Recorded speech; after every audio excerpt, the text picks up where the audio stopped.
აქ ჭირდება პაციენტის ნახვა აუცილებლად, იმიტომ რომ აქ რაღაც მომენტები არის, სადაც არის ძვალი საკმაოდ განლეული, ესე ჩანს. ძვალი არის განლეული. ხო, რაღაც ზოგიერთი კბილის ირგვლივ არის ძვალი განლეული და ვიზუალური შეფასება გჭირდება. ეს კბილიც საკმაოდ საინტერესოდ გამოიყურება. ესეც სანახავი არის რამ მდგომარეობაში და ეს დაბჟენილი არხები არის საკმაოდ როგორც ჩანს კარგად, მაგრამ ირგვლივ არის ცოტა ძალიან განლეული არ არის, მაგრამ საკმაოდ პირზე არის ეს ძვალი. ესეც საინტერესო არის ეს იმპლანტი. ცოტა შორს არის აქედან და საკმაოდ მდგომარეობა არის, ესეც სანახავი არის ეს კბილიც. აქ ისე განლეული ჩანს ეს ძვალიც. მოკლედ ეს სიტყვით აქ უკბილო რომ ყოფილიყო ვერო თუ მარტივად პაციენტის გარეშე ყველაფერს ნახავდით და ნათელიც იქნებოდა, მაგრამ აქ როგორ ახლა რამდენად მყარად არის ეს კბილი, სავარაუდოდ კარგად უნდა იყოს, მაგრამ ნახვა გვინდა პაციენტის უშუალოდ.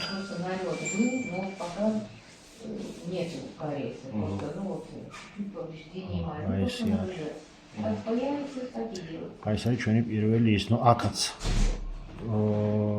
როგორც ჩანს საკმაოდ პატარა ადგილი არის. ჩამოწეული არის ეს კბილი თუ თანკბილვარი დაბალი. მაგრამ სავარაუდოდ ჩამოწეული არის ეს კბილი უფრო ვიდრე დაბალია თანკბილვა თვითონ. ეს კბილი აქაც ანთებითი პროცესი არის ამ კბილზე. საკმაოდ დიდი ანთებითი პროცესია. ეგ მაინტერესებს. ეგ რომელი კბილია? ეს არის მე-16 კბილი. მე-16? მე-16. სადაც არის პერიოდონტიტი, ხო? კი ბატონო, რა საკმაოდ დიდი არის, თითქმის 8 მმ-იანი.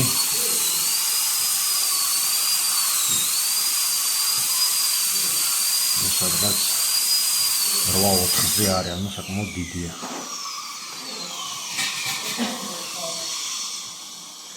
ეს კბილი ჩამოწეული არის, მაგრამ ძვალში ნორმალურად ის ჯერჯერობით.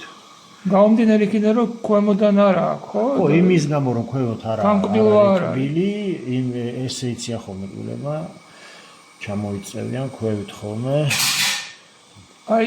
ის ერთხელაც შეგვიძლია ვნახოთ ეს იმპლანტი? კი.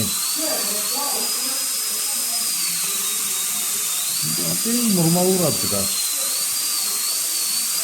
ზოგადად პაციენტი არის სანახავი, თვითონ აი თანკბილვაში როგორ აქვს, თვითონ ქსოვილები როგორ აქვს. ფოტომოგრაფია ბევრი ინფორმაციას გვაძლევს, მაგრამ ეს ინფორმაციაც უნდა შევადაროთ თვითონ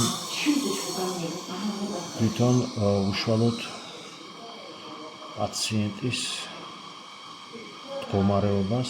აქაც ახლა ესეც აქ დაბჟენილი არის არხები, არხები საკმაოდ კარგად არის დაბჟენილი. ის მე-17.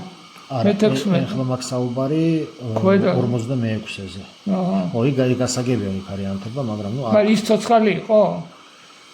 ის მერე ცოცხალია. ის ცოცხალი კბილი. ის ცოცხალი კბილი არის და ბუცნაური არის ის, რომ აქ დიდად არც არაფერი არ ჩანს ესეთი რაღაც პრობლემა. ანუ თვითონ არც დაშლილი არ არის, არც არაფერი, მაგრამ აქ მაინც არ ჩანს კარგად ტომოგრაფიაზე, ანუ თვითონ კბილის მდგომარეობა, უშუალოდ გვირგვინის მდგომარეობა. კი ბატონო. ეს მნიშვნელოვანი ანთებითი პროცესია. პროცესი საკმაოდ მნიშვნელოვანი არის, საკმაოდ დიდია. როგორც ჩანს, მედიალურ არხზე არის ეს ჩვენი პრობლემა. რომელ არხზე? მედიალურ არხზე, მელოყის სპინა. გარე ხო? კი, რომელიც ცენტრისკენ. ეს არის მწვავე, რაც იკითხება ახლა. კი. კი, ხო. ზედა მაგზილარზე და ქვემოთ ქვემოთ ასეთ არ გვაქვს, არანაირი ანთებითი პროცესი ასეთ არ გვაქვს. ყველაფერი რიგზეა.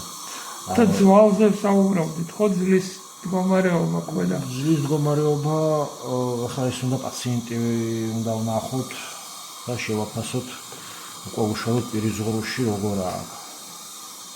ან ჩვენ აქ ვაფასებთ, ან ვერ ვხედავთ რბილ-ქსოვილს, რა თქმა უნდა. რბილ-ქსოვილს ჩვენ ვერ ვხედავთ, კი. ნუ აქ რაღაც პატარა აღენიშნება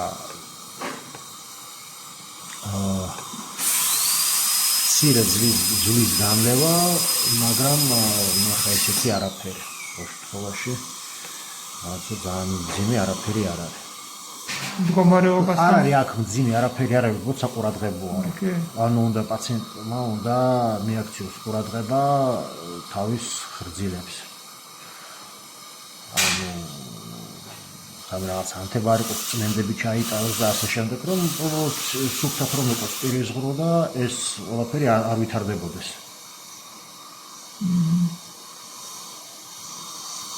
მაგრამ როგორც ჩანს, ხიდია დაკეთებული.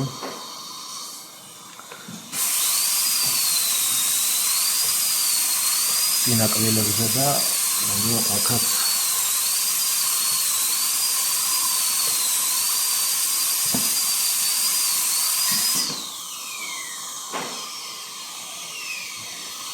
ნორმალურად არის და უბრალოდ აი ნუ ყურადღება უნდა მიაქციოს პაციენტმა თავის ხრძილებს და პარადონტის ქსოვილების ჯანმრთელობას. მაგრამ ხარაფერი საგანგაშო აქ არ არის. ხო, ნუ თუ არ გამოვრიცხავთ იმ მე-17. კი, ხო, არა, ნუ ეს ექვემდებარება მკურნალობას ზოგადად. ასეთ მეპარება მაგის მკურნალობა. ნუ ოსტოში ამის ალბათობა საკმაოდ დიდი არის, რომ ეს ამ კბილის ეს პაციენტია დამოკიდებული ახლა თუ მაგის გადარჩენა შეიძლება? კი. ანუ ხელს მოკიდებს თერაპევტი მაგას?